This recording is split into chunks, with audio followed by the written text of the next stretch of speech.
Hi everybody, Paul Hadema here. I want to share a story about how a moment can really bring out a realization. This is a story about a leader who was part of a training that I was conducting around empowerment, around agility, around, learning as you go, as creating a safe environment and so on. And through the training, it was 2 days when I was walking a group of people through these concepts. And partway through the second day, this leader, who was the vice president of pretty much most of the people in this room, reported up to him in some way or another. He stood up and he said, "Something I just realized.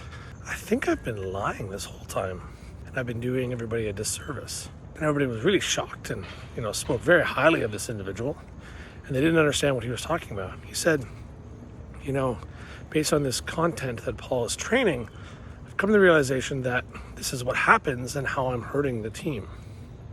So he says that the business will come to him and say, "We want this work to get done."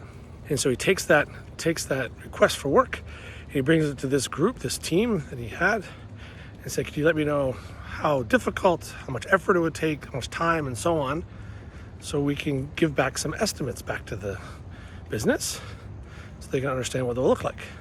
So he gets those estimates and it takes a little while and he brings it back to the business and the business says no. He's like, "What do you mean no?" It's like, "Sorry, those estimates won't work for us, so you got to change them." And he said, "I changed them, thinking that I'm actually helping by actually giving the business what they want, and then the team just gets the work done.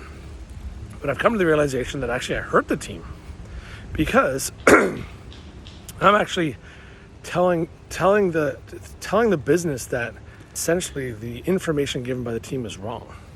I'm actually encouraging that. I'm acknowledging that all of you are wrong, which is not true at all.